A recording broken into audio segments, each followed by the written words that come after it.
5 verses, and it's challenging philosophy, and it's after breakfast.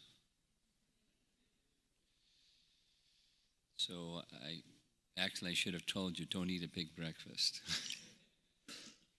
because then your mind might be sluggish.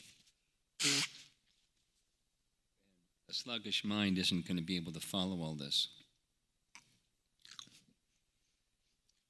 But here we go.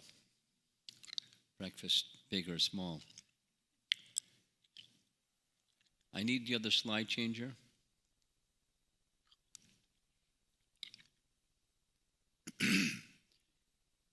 We heard Prahlada Maharaj touch on the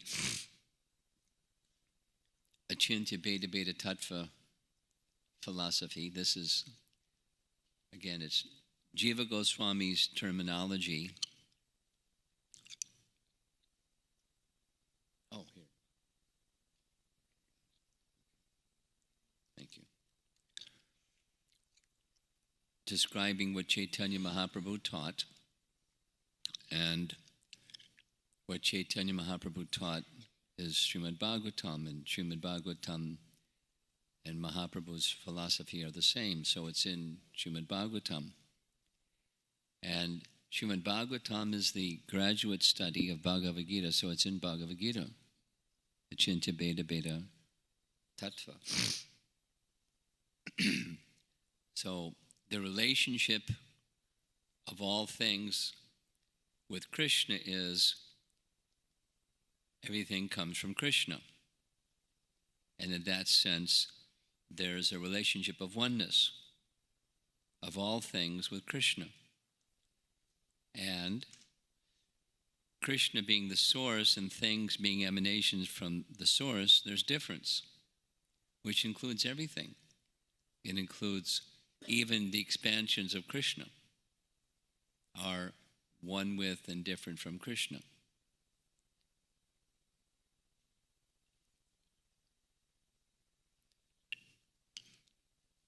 So if you were Prahlada Maharaj, and you had been given a service assignment to teach bhakti, how would you do it? Well, one of the things that he's doing is bhakti has both of these elements of difference and non-difference. So we heard, some of you were not with us perhaps, but we heard Prahlada emphasizing the oneness aspect of all things with Krishna or the Supreme Lord, and therefore the only way to get free from the influence of his energy was taking shelter of him, because he's in control of it and it's his. And he's not, so take shelter of him. That's how. And then he touched on a difference aspect. So rather than review all of that, this is a very substantial section philosophically. And so we're going to go through, I'll say ahead of time, there's 2 similar references to what we're going to be hearing. One is from Bhagavad Gita, the verses 4 through 10. We're not going to cover all of them, but the essential concept. So this is a Bhagavad Gita class in one sense. Our acharyas call this Aishvarya Gyan, knowledge of a feature of Krishna's opulence, and that is his relationship with the material world. It's not easy to understand. Theologies are all over the place with the relationship between the material world and the source of the material world.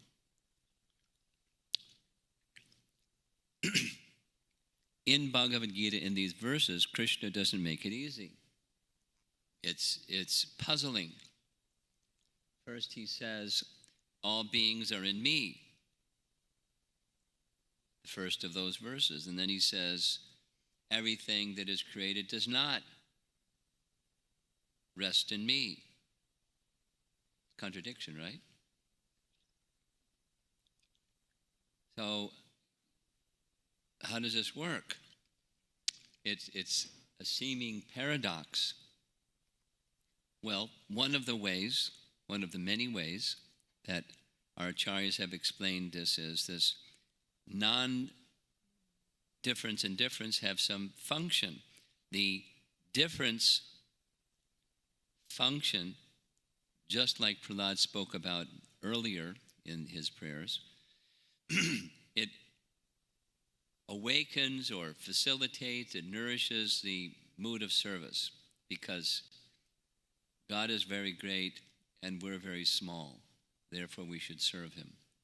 The dasya feature of awe and reverence is enhanced by this difference aspect. What Chaitanya Mahaprabhu's teaching is there's greater intimacy than awe and veneration, and for that intimacy or closer feeling of love, this abheda feature, it's Mahaprabhu's teaching, or the teaching of the love of the residents of Vrindavan for Krishna, has both oneness and difference. So here's Bhagavad Gita chapter 9. This Aishvarya Gyan stimulates reverence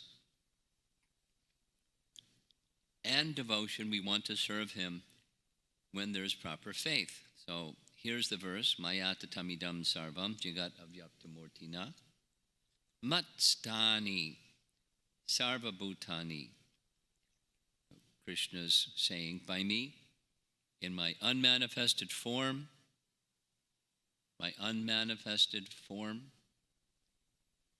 this entire universe is pervaded. All beings are in me, but I am not in them. So, some explanation of this avyakta murti, Baladev in his commentary writes, I pervade this whole universe in my form, which is invisible to materialize, and simultaneously all entities are within me, but I am not in them. And he gives the example of sunshine. So many things are resting in the sunshine, which is all pervasive.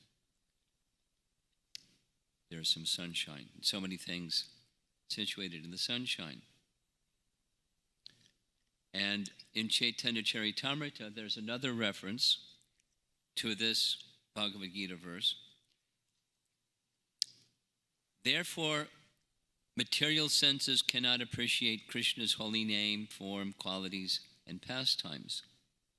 When a conditioned soul is awakened to Krishna consciousness and renders service by using his tongue to chant the Lord's holy name and taste the remnants of the Lord's food, the tongue is purified, spiritualized, like our earlier discussion. And one gradually comes to understand who Krishna really is. Here's two children. They're looking through microscopes, or magnifying glasses rather, looking at nature. And they're looking for God. Is God in this flower? Is God in this leaf? And where do I find God? He's all pervasive in his avyakta murti. Everything is resting in the sunshine. Everything is resting in Krishna. I want to get to the verses, but the concept is very important. So just touch on a topic that's from Kapila Dev's teaching. In Kapila Dev's teaching, he explains the all-pervasiveness of the personality of Godhead, and Prabhupada, this is this avyakta murti. He's all-pervasive in three ways. 1, his energy. 2, Brahman.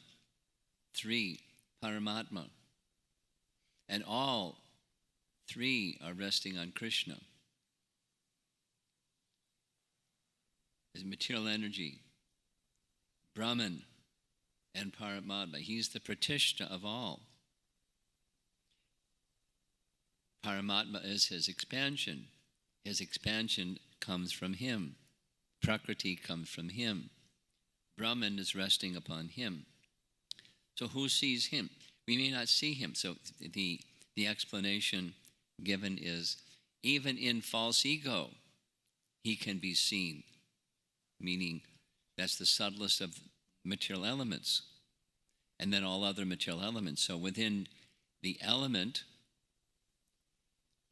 we see the element, but we should know behind the element, the unseen support of the element is Krishna. We'll say it again slightly differently.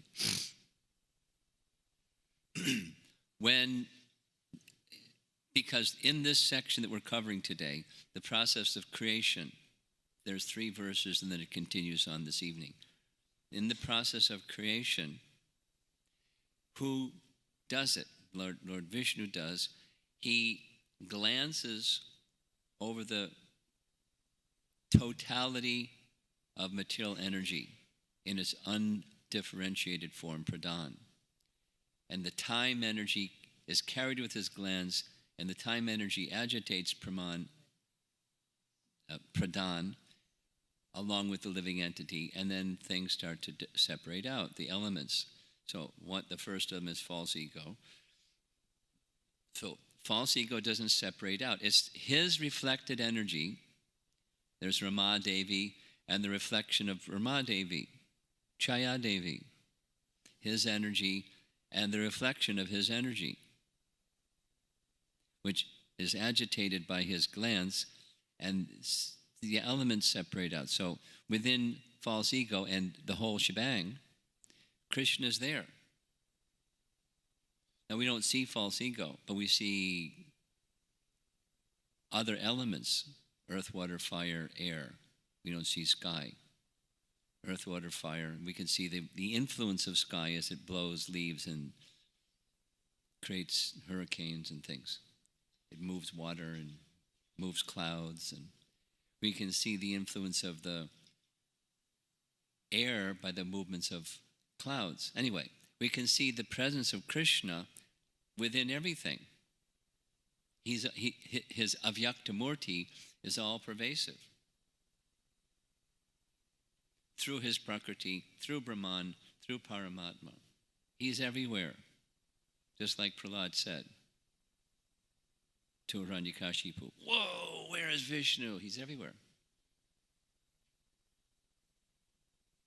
And in 3 ways he's everywhere, as mentioned.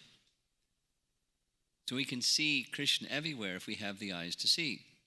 And for those who have become very elevated to the stage of prema, they can see the form of Shyamasundara everywhere. Wonder what that's like. We'll find out, right? Hopefully we'll find out. To come to the stage of prema. So, back to, it's this Achincha Beta Beta Tattva. Everything is within Krishna, and everything is not within Krishna. He's pervasive everywhere through his impersonal feature.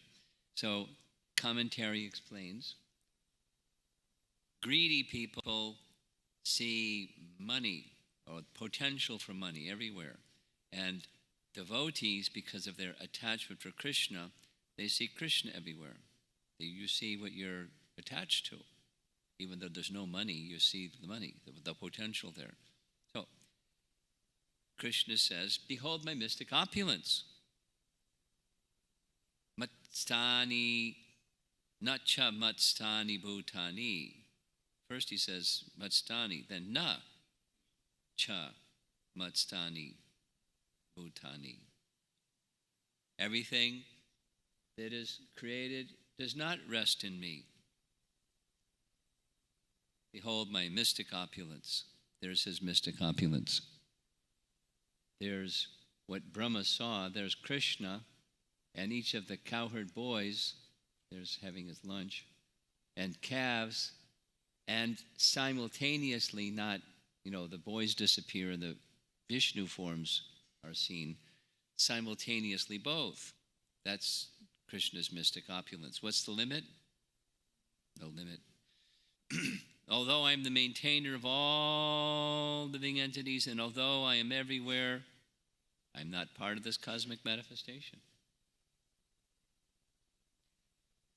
For myself is the very source of creation.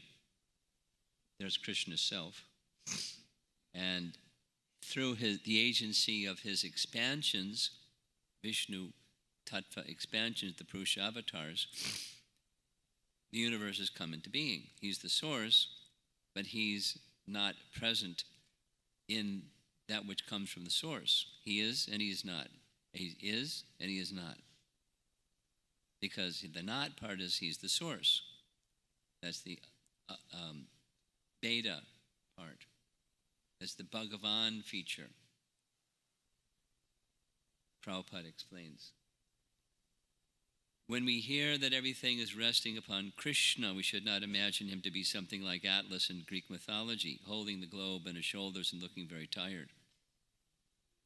He doesn't look so tired. He looks pretty strong, though. But he's standing on a mountain peak that's a little risky. Krishna is aloof from this material creation, the Krishna that we saw beyond the cloud of the material energy.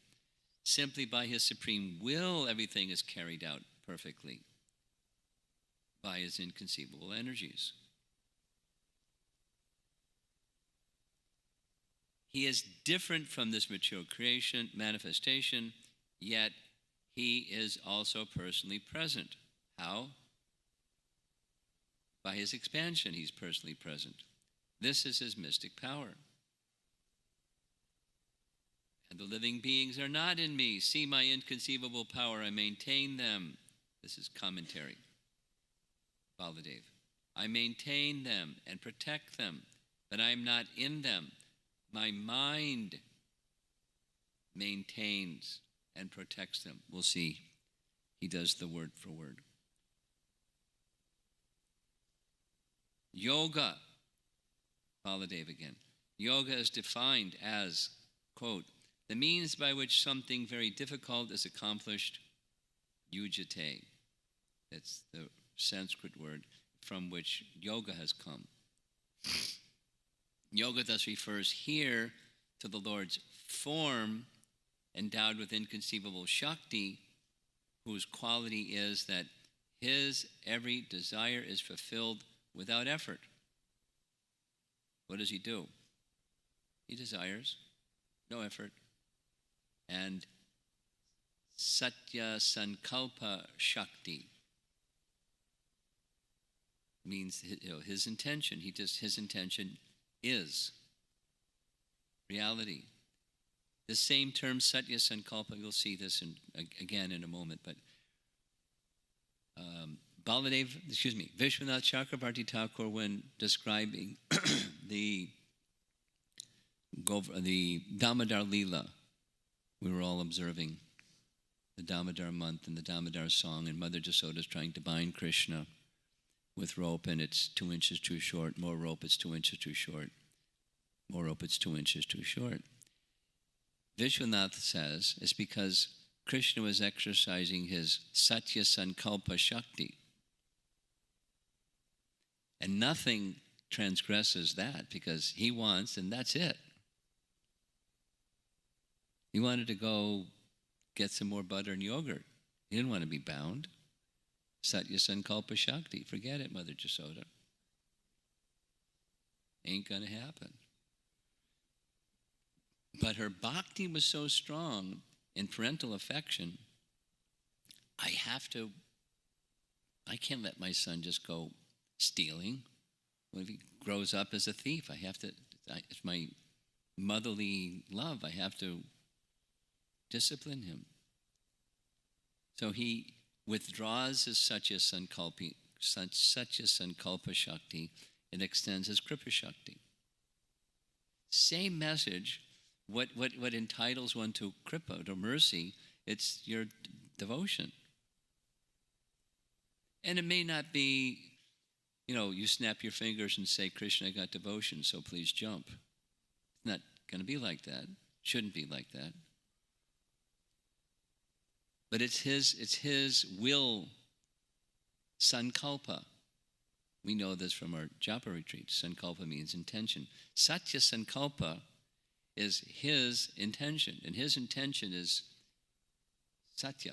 It's truth. That's all. That's all he does. He just has some kalpa. Supposing, we had that capacity. I'd like to become a pure devotee. Satya Sankalpa Shakti. Boom, we're pure devotee. We require mercy. Krishna's mercy. We make some endeavor, but we require Krishna's mercy. So here's Baladev's explanation. I maintain and protect all beings, from the verse, Bhuta, Brit. But I have no contact with them at all. Because my mind, mama atma, takes care of them. Bhuta, bhavana. This is an explanation of these verses that are explaining the difference and non-difference of Krishna with the cosmic manifestation, the material creation. He's non-different and different. It goes directly into what Prahlada is going to say. You'll see. I maintain and protect them by my extraordinary yoga. Remember that definition of what yoga means. That which is not easily accomplished, yujate. By my Satya Sankalpa Shakti. I do not have to act with my body to do this. By the command of that, this is now a confirmation from the Upanishads. By the command of that imperishable Lord Ogargi, sun and moon remain in their positions. By the command of that imperishable Lord Ogargi, heaven and earth remain in their positions. And for that matter, they are withdrawn as well. Okay, here comes Krishna's plan. Whoa. Krishna's determination is itself actual fact. This is Bhagavad Gita purport. Krishna's determination, Satya Sankalpa Shakti, right? Krishna's determination is Satya. It's itself actual fact. We're different. We don't have it. We may think of doing something, but there are so many impediments, and sometimes it's not possible to do as we like. But when Krishna wants to do something, simply by his willing, everything is performed so perfectly that one cannot imagine how it is being done. And so you come up with all kinds of other ideas, if you're a scientist especially. Chance. Big Bang. Let's try another one.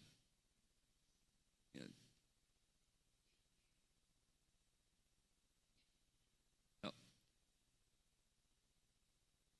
That's Bhagavad Gita's Chincha Beta Beta Tattva. Now here comes Prahlada's graduate study, Achincha Beta Beta Tattva. The oneness of all things with Krishna. And then comes his Beta. So it starts with Abeda. So Krishna alone exists in all phases of time. We have to bear in mind, so I'm reminding you, that time is essential. Time as we know it is essential for events, as we know events. There's another kind of events, timeless ones, that these are the reflection of, but these events that we're familiar with, it requires time. In all phases of time, Krishna alone exists. Now, those of you that are This is a second reference, Bhagavatam reference. Previous was those verses of chapter 9 Bhagavad Gita. One of the Bhagavatam references here is there are 4 verses in the entire 18,000 verses of Srimad Bhagavatam that are essential. The Chatur Shloki, and this is one of them. The first of them, actually. Aham evasam evagre, very famous verse. Prior to the cosmic manifestation, aham, I alone exist. And no phenomena exist, either gross or subtle, or primordial. After creation, only I exist. In everything, in everything. And after annihilation, I alone remain eternally. So reality, this is the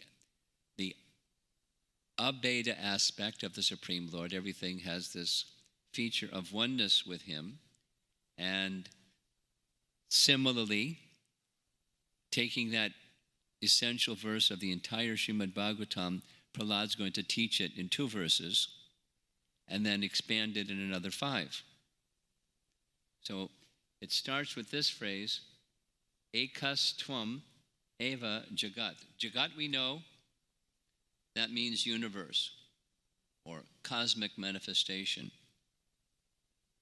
Eka means one. Tvam means you.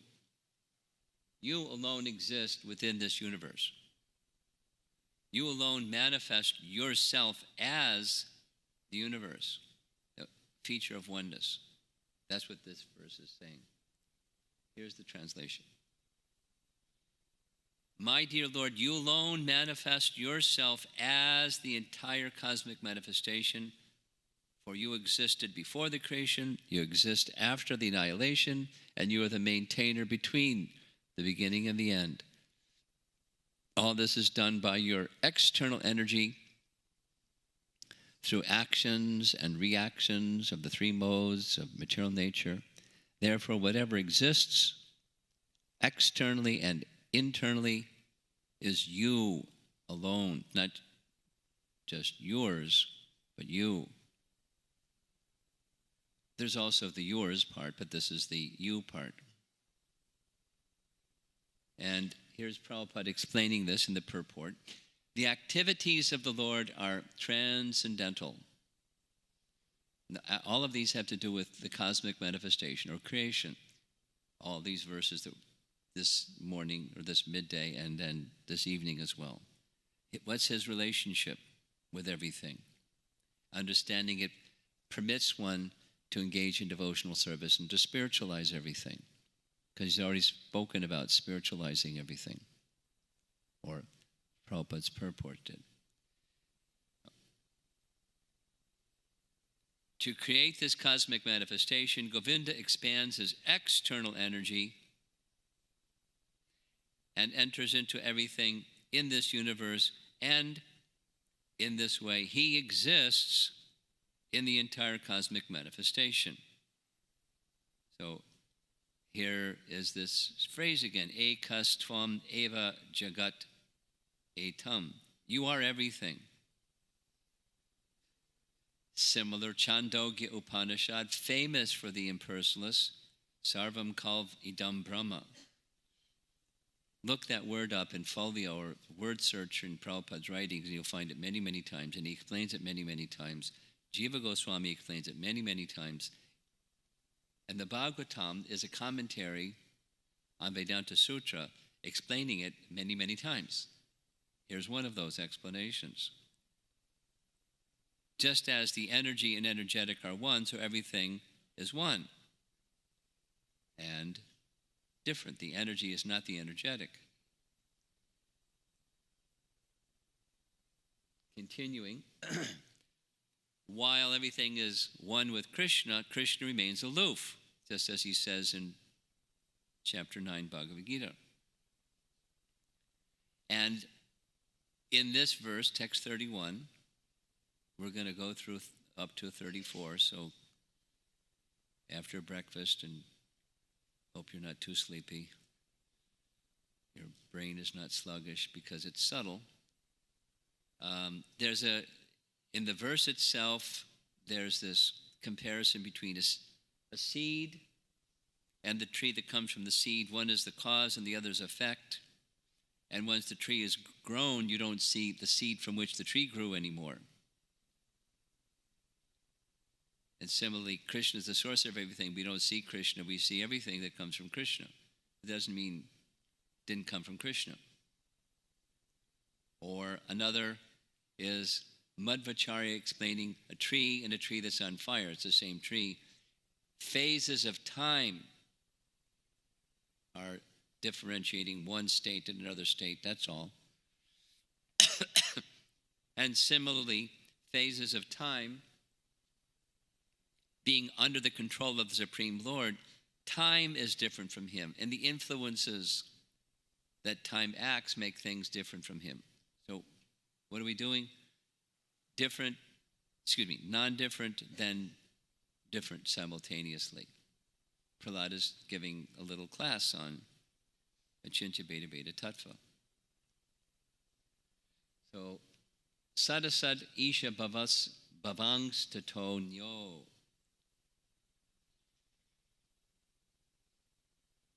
My dear Lord, O Supreme Personality of Godhead, the entire cosmic manifestation is caused by you, and the cosmic manifestation is an effect of your energy. So there's a difference, cause and effect. Source of energy is in the energy. Although the cosmic manifestation is but you alone, you keep yourself aloof from it. Right? Chapter 9, Bhagavad Gita. The conception of mine and yours that was very dear to Hiranyakashipu is certainly a type of illusion, because everything is an emanation from you and therefore is not different from you. Indeed, the cosmic manifestation is non-different from you, and the annihilation is also caused by you. The illustration to the right is Mother Jasoda looking within the mouth of Krishna to see if he's eaten dirt, because Balaram and the other cowherd boys accused him of having eaten dirt, and Mother Jasoda was concerned. Krishna crossed his arms across his chest and said, "They're liars. I haven't eaten dirt." And they're saying, "He's eaten dirt." Mother Jasoda said, "Well, if you haven't eaten dirt, then open your mouth. I want to see." It's a good mother tactic. So she looks inside his mouth, and what she see? She doesn't see dirt. She sees everything, because everything is within Krishna. Everything is within Krishna. And it can be manifest externally, or it can be internally, or simultaneously both. For him, it's not a problem, because everything is within Krishna.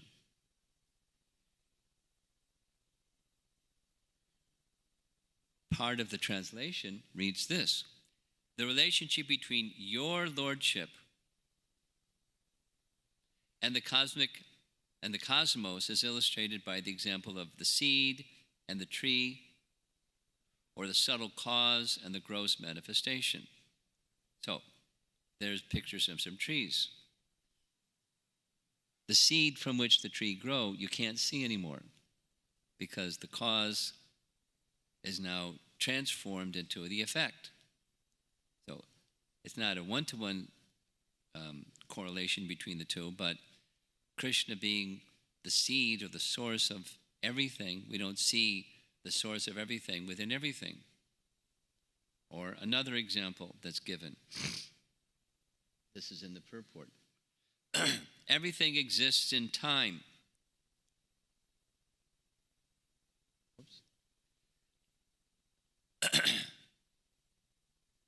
And the three phases of time, past, present, future, is time.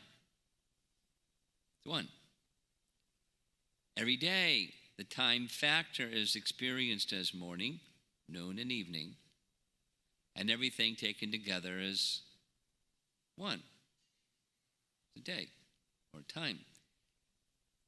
Continues in the purport. Similarly, everything passes through time's phases of past, present, and future, yet the Lord is always the same. This is a difference feature. He is Nitya Shashvata, a phrase from Bhagavad Gita.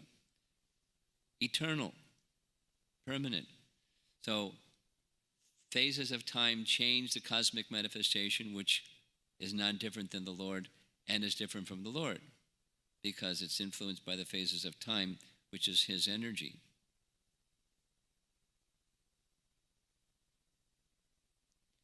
All this is just different ways of explaining Achintya Bheda Bheda Tattva philosophy, the relationship of all things with Krishna.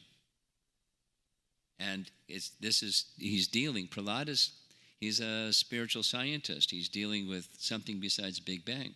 He's explaining how things come into being. So, Baladev Vidyabhusan says, Keshava Toya Jagat Vichitra. My dear Lord, your creation is full of varieties. There's no difference between one thing and another thing, yet in varieties there are differences. Non-different, different. Non-different, different. Of all things. Madhvacharya gives this example of a tree. Look at that, a Christmas tree. And then when it's all over, they burn the Christmas tree. Or just leave it out on the sidewalk until the sanitation people come along. They've had piles of leaves out here that sanitation is supposed to pick up, and they never picked it up. I don't know what's going on. Anyway,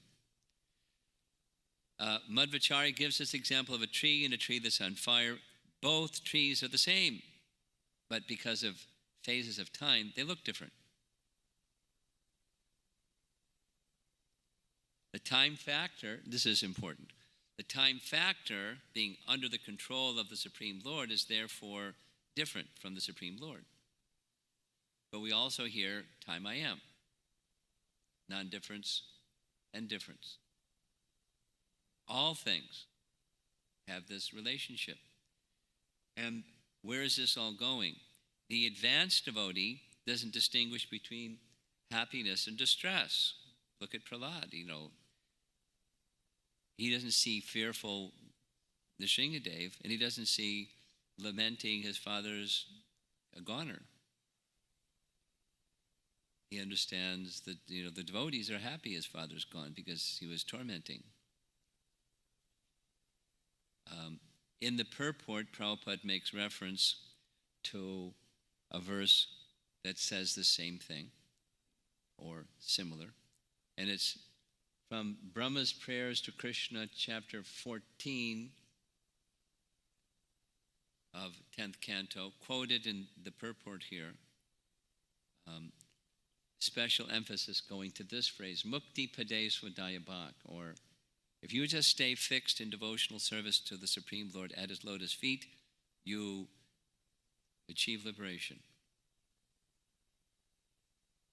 You literally, you inherit the property of your father. That's what it means. Mukti Pade Swadaya Bhak. Daya Bhak is you will receive an inheritance. In Vedic culture, when the father has property, he doesn't need to write a will. The son inherits the property of the father. He also inherits the debts of the father. So, not a good idea to leave debts, because then your eldest son will inherit your debts as well as your property.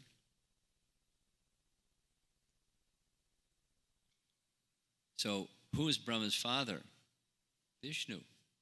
So he's saying to Krishna, I just have to stay on this path.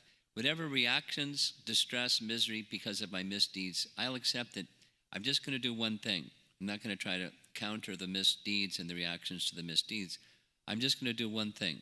What's that one thing? Stay fixed in service to your lotus feet. For by so doing, I know that I'll inherit the property of my father. What's that? Spiritual world. I'll go to the kingdom of God. Just stay fixed. We tolerate the reactions of our past misdeeds while not allowing the mind to budge an inch from the lotus feet of the Supreme Lord, meaning being engaged in his loving service. And Prabhupada ends this purport with this explanation.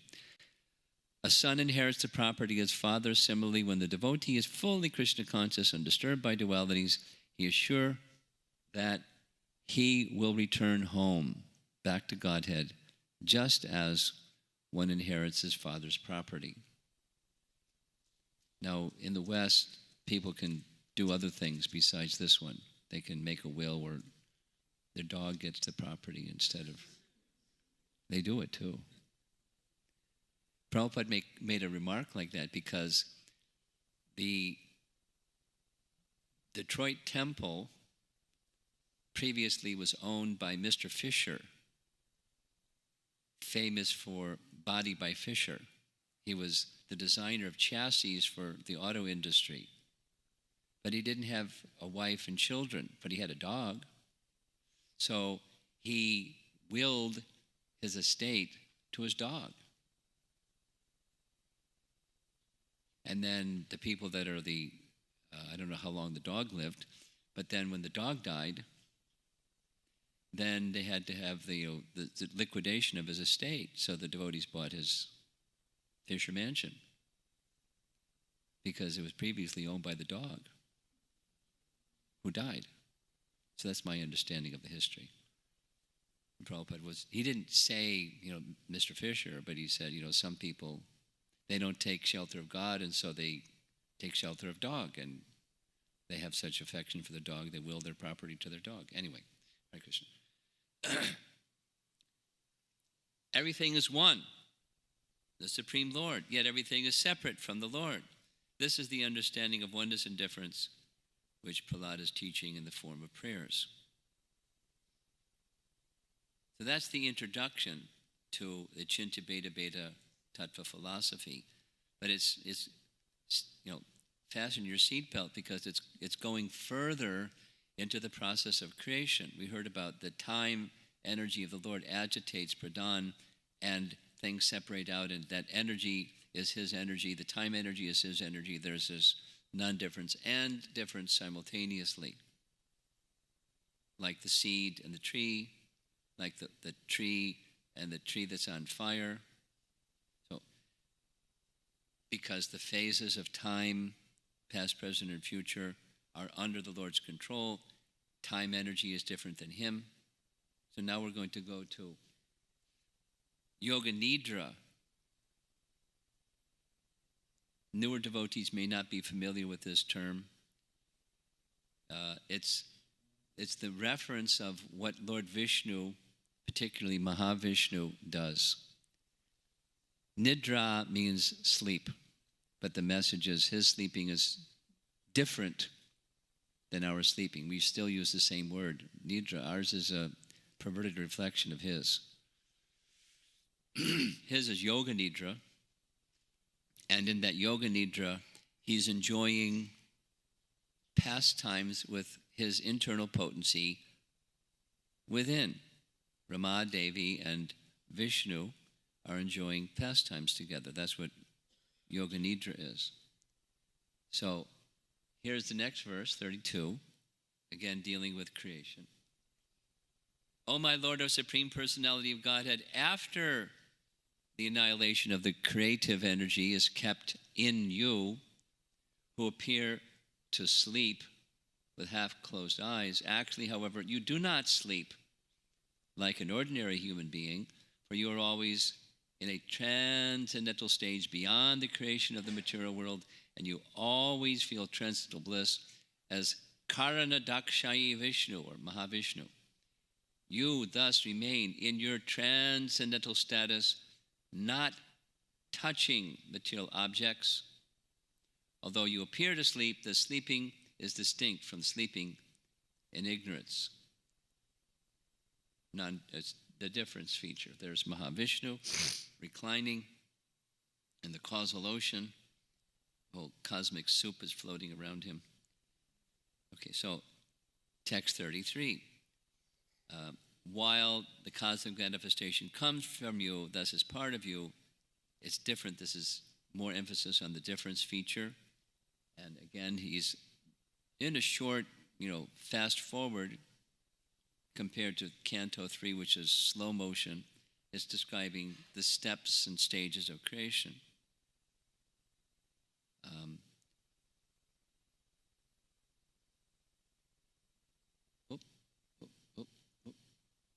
There we go.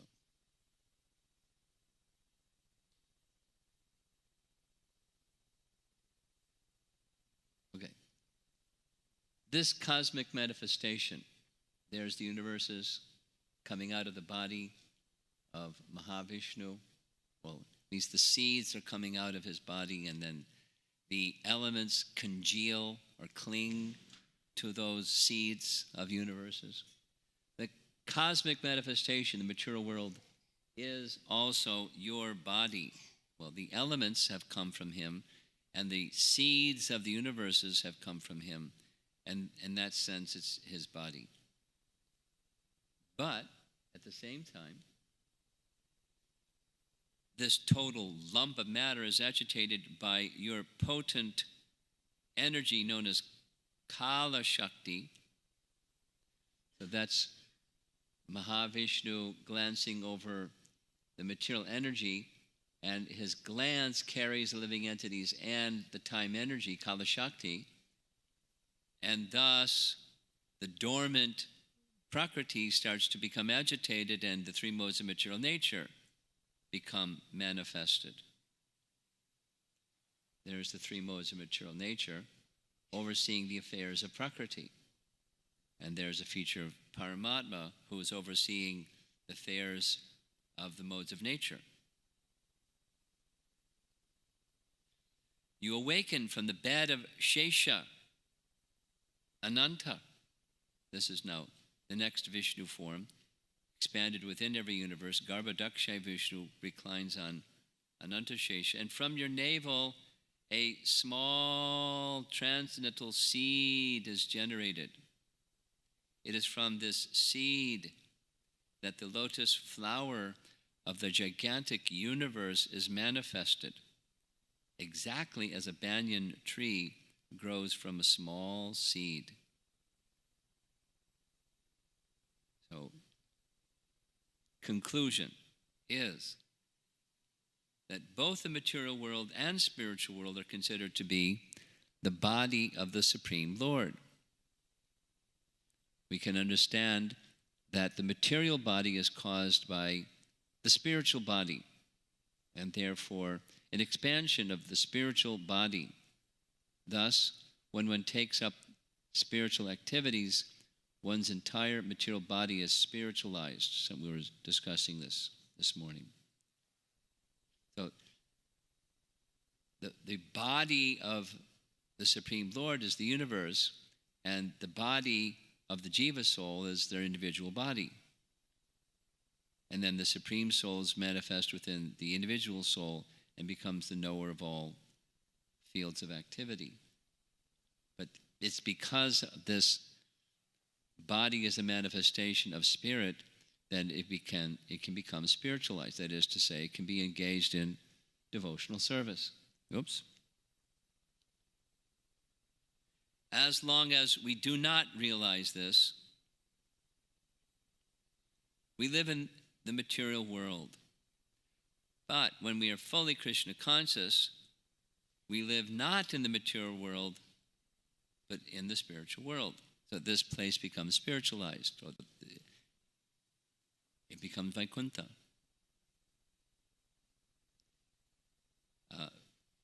Simple distinction. Material pleasure means pleasure of the senses. Spiritual pleasure means pleasure of Krishna's senses. Everything has its purpose for the pleasure of Krishna. That's the spiritual world, that's spiritual consciousness. Everything becomes spiritualized through that consciousness.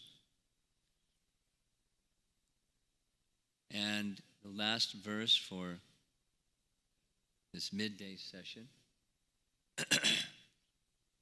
he's carrying on with the process of creation. So it's the glands of Mahavishnu, time energy, things start to separate. Garbhodakshai Vishnu enters within each universe. From his navel comes Lord Brahma. From a lotus flower atop Lord Brahma is, atop the lotus flower is Lord Brahma. And he can't find the source of, he's intelligent. So I'm on top of a lotus flower. Lotus flower has a stem. I just follow down the stem and I'll find out where I came from. Very logical.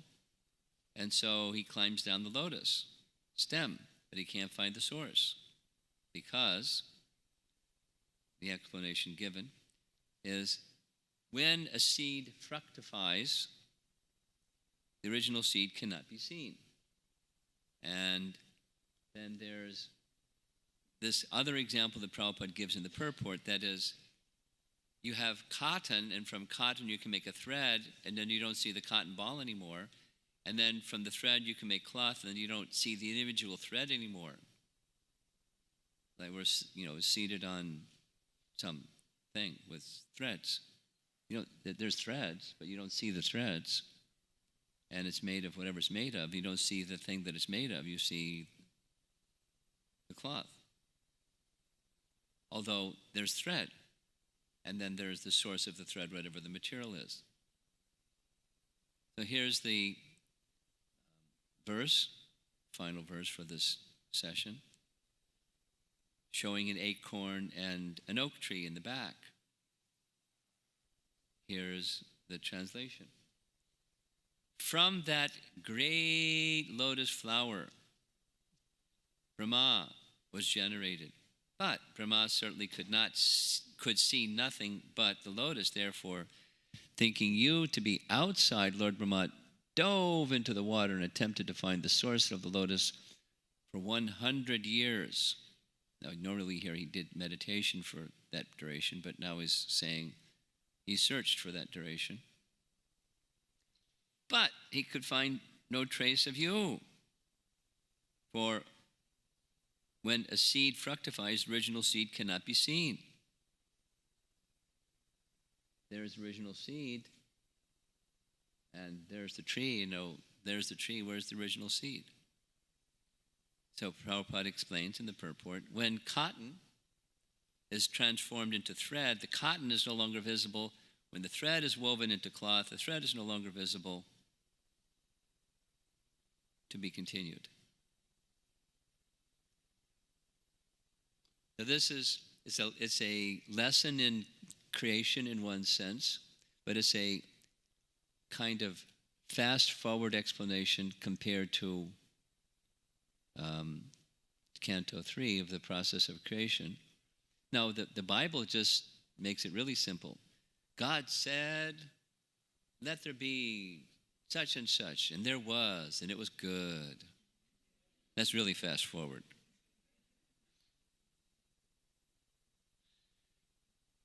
But it's the same principle, his Icha Shakti, his desire potency, Satya Sankalpa Shakti. He said, didn't even have to say, just thought it.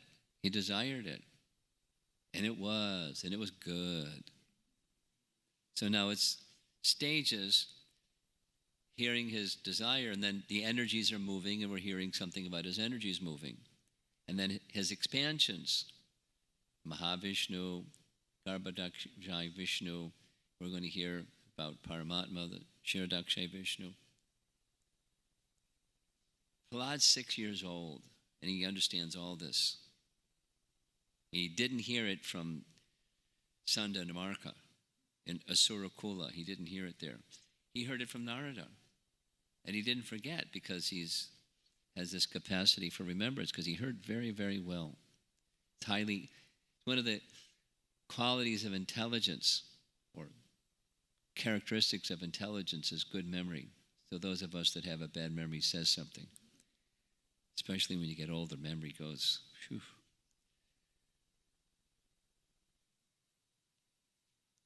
But he's remembering, and he's offering prayers according to what he heard from Narada. And it's on this basis that he's his devotee, the Lord Vishnu devotee. and nothing else. And how does he know all this? From Narada, and so there's nothing else. Narada and the Supreme Lord. No, we're going to hear, it's not like I don't care about anybody else. It's just me and Vishnu. See you guys later. He has compassion for all living entities. It's just part of being a devotee. We discussed this. We'll discuss it again. He has great compassion. Amazing compassion. Like Haridas Thakur, wanting the deliverance of all living entities. Haridas, this when Lord Chaitanya said, Haridas, there's no surprise you're speaking this way. You are non-different from Prahlada Maharaj. So it's when Haridas is being asked by Chaitanya Mahaprabhu, I'm in anxiety. Lord Chaitanya, how can I deliver the non-devotees? And he said, you've already delivered them. Just by your coming into this world, you've delivered them. And Lord Chaitanya said, Haridas, consider what you're saying. I see so many living entities. I see so many trees and animals and birds. And Haridas says, it's true. You delivered them all, and then the non-moving living entities took their place. How does he know that? Because he's Haridas. And Haridas is wishing the deliverance of everyone. And so, no surprise that you're speaking this way. You're none different than Prahlada Maharaj. So both are. Haridas was not like super scholar, learned in that sense, but he had realization of everything. And Prahlada is just a little boy that didn't have any teachings other than Narada's teachings, and bad association other than that one good association in this lifetime as Prahlada. But he's fixed. And we're not of Prahlada's caliber, but we have plenty of opportunity to hear from our founder Acharya and read his books, and we're covered, and we're lazy, and we're unfortunate. We're products of Kali Yuga, but there's hope, and that hope is the merciful nature of Chaitanya Mahaprabhu and his Sankirtan movement and his wonderful representatives in the process of purification. That's custom made for Kali Yuga folks like us, regardless of our birth, regardless of our education, regardless of our socio-economic condition or any other thing. No material, it's Prahlada's example, no material qualification. And conversely, no material disqualification. So what's the requirement? Just be in the right place in the right time, and some mercy falls on your head. And you say, thank you.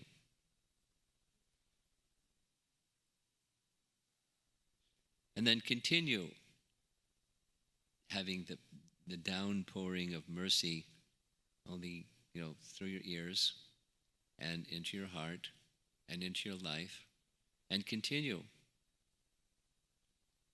and apply and live the life of devotion and gradually mature in devotional service. Continue hearing, continue chanting, continue worshiping in this way, following in the footsteps of personalities like Prahlada. Just keep going.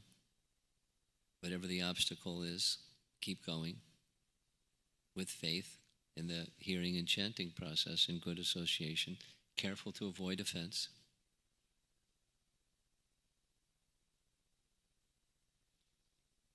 And the ocean of devotional service is awaiting us. So any comments or questions? Do we have the microphone? Oh, you have the microphone. Okay.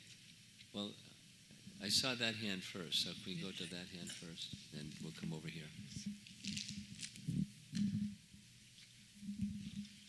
Hare Krishna Maharaj. I got lost at the part where you explained that Krishna is simultaneously different and non-different from his energies, and then you showed a slide that stated that a devotee therefore A devotee what? that the devotee doesn't make a distinction between happiness or distress, something like that. That's Prabhupada in his purport. So it's the emphasis there is on the non-difference feature, and for the devotee who is in the, because non-difference enhances this dasya, we're qualitatively like Krishna. So I belong to Krishna. And but he is very great. There's a difference in that sense. He's very great, I'm very small, therefore I should serve him. So I'm serving him. And while I'm serving him, whatever the circumstance, because everything is from him, it's from him, it's his. And so I accept it. Good fortune, ill fortune. I accept it. My position is not the temporary good fortune, ill fortune. My position is the eternal, I'm his servant, and let me just stay fixed in his service. Therefore, so what flows next is just stay engaged in his service, the verse of Lord Brahma, and you'll go back to Godhead. Just good fortune, ill fortune. We see it with equal disposition, or one who's fixed in the mood of service to Krishna sees with equal disposition. It's not like, oh, bring on the ill fortune. And this good fortune, get rid of it.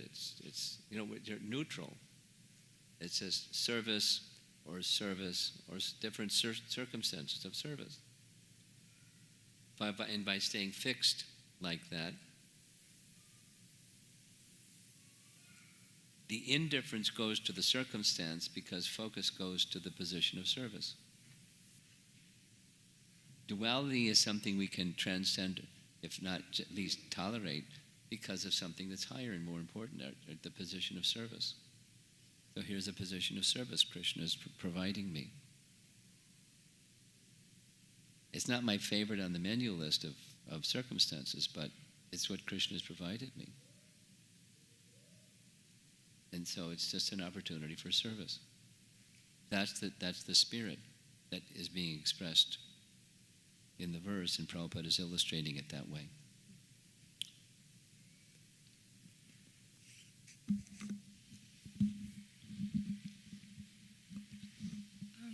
Guru Maharaj, my question is from last night class about this point about the fulcrum of the mind. And this question is about dealing with the deceptive mind. Dealing with? Deceptive mind. Defective mind? No, deception. Insufficient mind. Deception. Deception mind. Yeah. Okay. So I was just, I was referring to the picture of Picasso, that image of mind being the best friend or the worst enemy. Yeah. And then one of the thing is that there's one of the functioning of the material mind is that there is a negative bias, and there is this thing of that actually the deceptive mind is more convincible and more believable. The deceptive mind is more convincible and more believable. It's just that because of the material conditioning, we are more. Okay. We relate more to that than to the friend aspect. Well, we're habituated to it. We've been hanging out too long with the deceptive mind. Yeah. And also, like that image of that picture, it's not black and white. In fact, the deceptive is sometimes it's so subtle that it feels more white than black. Yeah. So my question is that how do we recognize the deception at a very early stage or at the thought level? This is really subtle.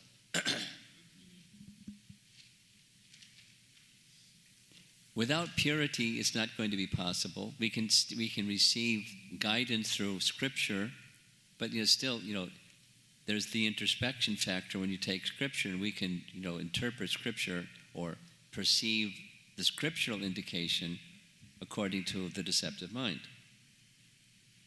Not only we can, commonly we do. We're accustomed to it. I mean, what else can you do? There's filters, the modes of nature that are served like filters of light or truth, and it comes in however it comes in. So, therefore,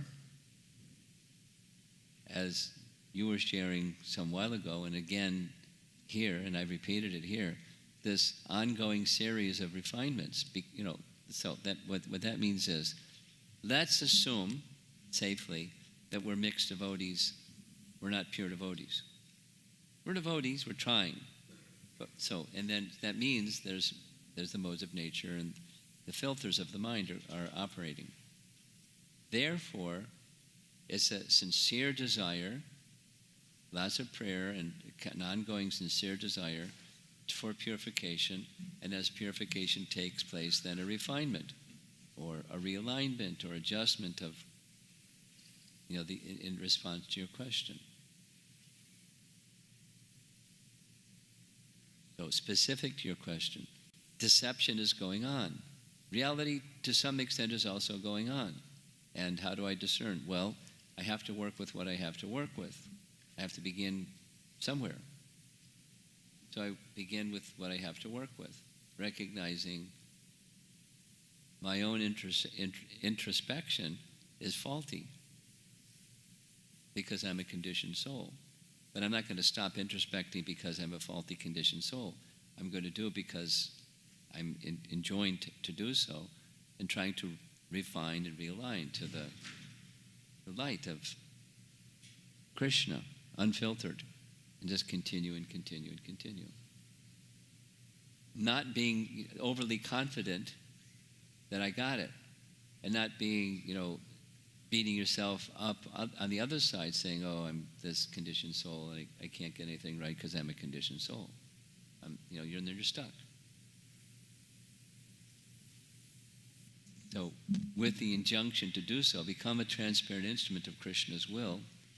My perception apparatus is defective because, specifically the mind, it reads things wrongly,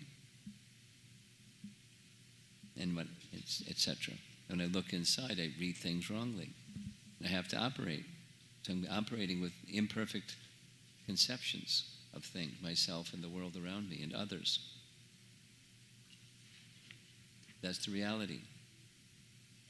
Now, the question is, how do I distinguish? Well, as best you can, with the instructions received from those guiding you, with the scriptures, indication from Super Soul, knowing I'm not going to get it 10% correct, and keep moving with faith in the bhakti process, the power of bhakti. When I sincerely apply it, less than perfect it may be, it will carry me.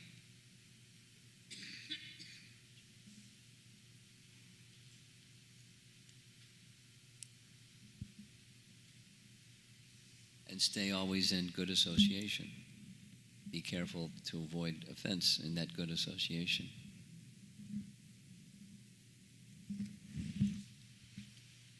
Something over on the men's side. Yes, in the front, and then right behind him. Guru Maharaj, my question is, everything, both spiritual and material world, are emanations from the Supreme Lord. So when something is emanated from the spiritual, it should be of nature spirit. It should be? It should be spiritual in nature when something is emanated from something spiritual, because Lord is also... How can you get material coming from something spiritual? That's what you're saying? Yeah. Yes, Prabhu Maharaj. Well, what does material mean? One definition is seeing something separate from Krishna, that's material. Seeing the same thing in relation to Krishna, that's spiritual. So now how can seeing things separate from Krishna come about from Krishna? Well, it's one of his potencies. Because everything is within Krishna, including the deluding potency. It's within Krishna. And Krishna awards the deluding potency for those that want to be deluded. I mean, not exactly we want to be deluded, but we want enjoyment separate from Krishna, which doesn't exist, which is only possible when one is deluded. So Krishna gives that energy. He can withdraw it, but it's within Krishna. Everything is within Krishna, including the deluding potency. So only out of illusion we are thinking there is something called matter is there. Otherwise, no, it's real. Prakriti is real.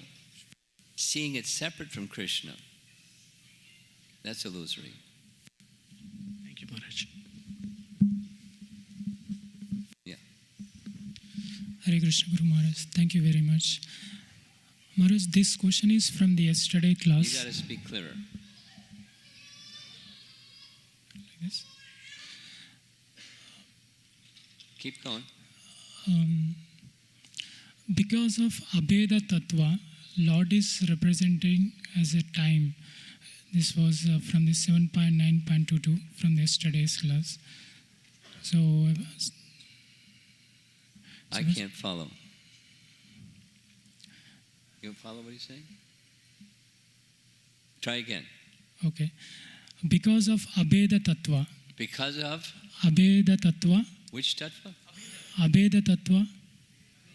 Abhideya tattva? Abheda Tattva. Achintya Beda Beda tattva? Because of Achintya tattva or Achintya Beda Beda tattva? Because of, we have both, right? Beda, Abheda. So I'm talking about Abheda. Okay, because of the non-difference of things with Krishna. So Lord is represented as a time. In the purport it was saying. So I'm just trying to understand. It's one of his energies and therefore Abheda. Time is one of his energies and therefore non-different than him. That's what you're saying here? So is that what you're saying or no? Yes, I'm trying. Okay. Yes. So now? So could you explain it further, like how the Abheda Tattva makes the to think that Lord is representative of time? So I'm trying to establish the link. What is? Well, time. I'm seated way over here, and you're way over there, so we can't shake hands. But supposing I get a stick and put on the end of the stick a glove, and I extend the glove and we shake hands. So it's not we're not shaking hands, but you're shaking hands with the glove at the end of the stick. So the glove at the end of the stick is the instrument of the hand. Yeah. The instrument acts on behalf of the one wielding the instrument. Time acts as the instrument of Krishna. In that sense, none different than Krishna. But it's because this is energy under his control, it's different. There's the non-difference, and it brings things about and destroys things, time. It's his energy, and therefore non-different. Time I am, the destroyer of all things, kalos me. But also different. Because the energy, under the control of the energetic, they're not identical 100%. Does that answer your question? You got a little funny thing across your forehead that says it doesn't answer your question. So this answer applies to the even when we are talking about different also, like a Veda also. So but it's simultaneously both. It's not either or. It's simultaneously both. That's the achintya part.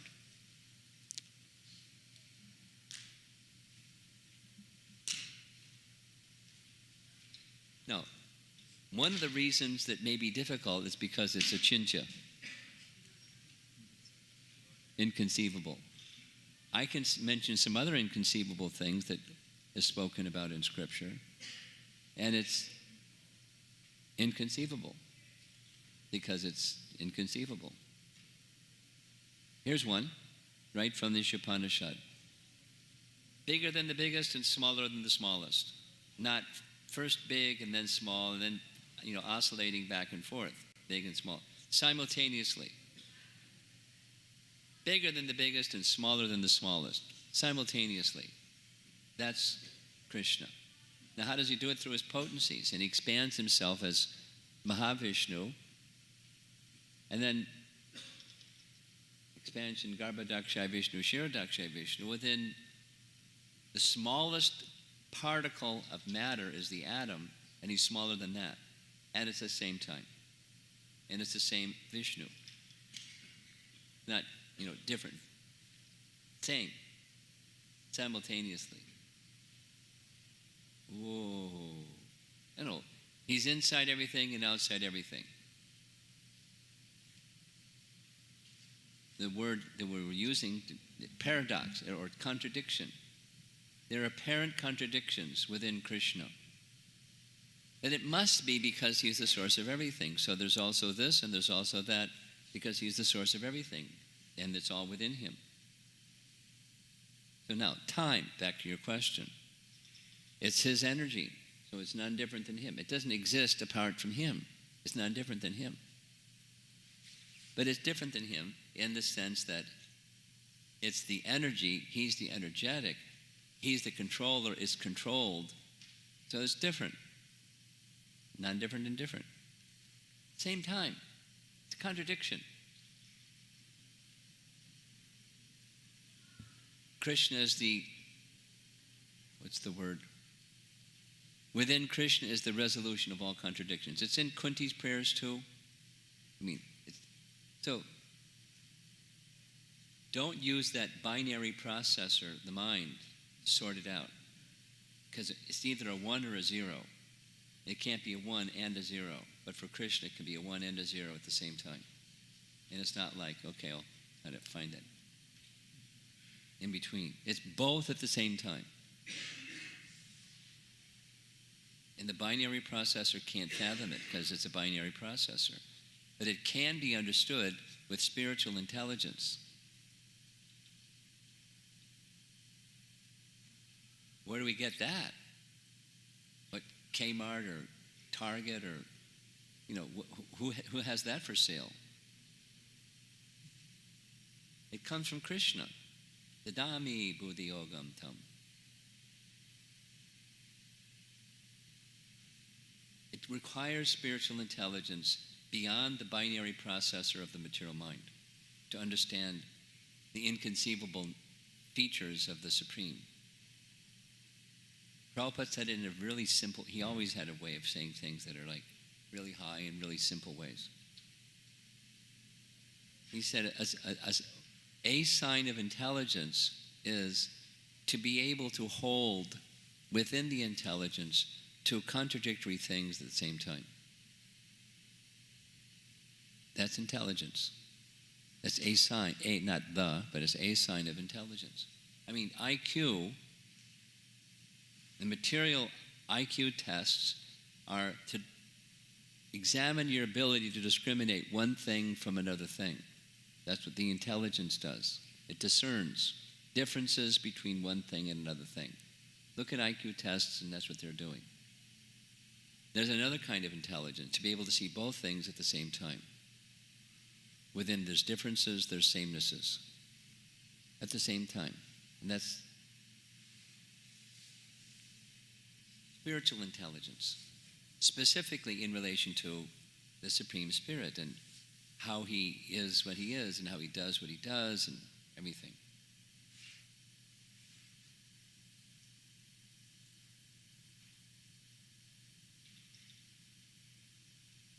Okay? Just let go of the binary processor approach and try a different one. Put it on hold over there. We use our mind for some useful things. Not for this thing. Not the material mind. It'll bounce. Won't go in. You have to use a different approach. Hearing and activating spiritual acumen, spiritual intelligence. And it may take a while to activate spiritual intelligence, but Krishna will give it if he sees Tesham satati yuktanam bhajatam priti purvakam. Dadami, he gives it. Buddhi yogam tam. And the purpose of that, yena mam upayantite, to come to me. So be patient. Put on hold the binary processor approach to understand transcendence and try the bhakti process instead. Different approach.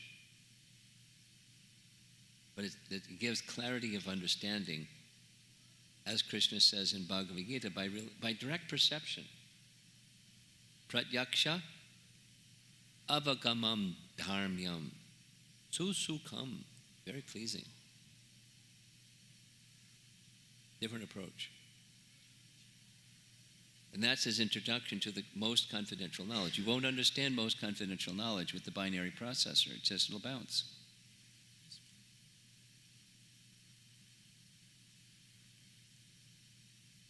And we saw some verses from chapter 9. After Krishna says, you're not going to understand it that way, then he goes right ahead and says things that the binary processor isn't going to understand. It has to be understood in a different way. And Prahlada is giving some of that understanding. Okay. I think I'm going to end because the kids are ready. It's drama time.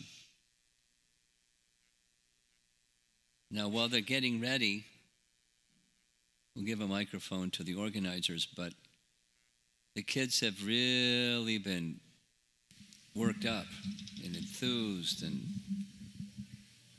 they want to entertain y'all. So be attentive while they do their thing. You want this?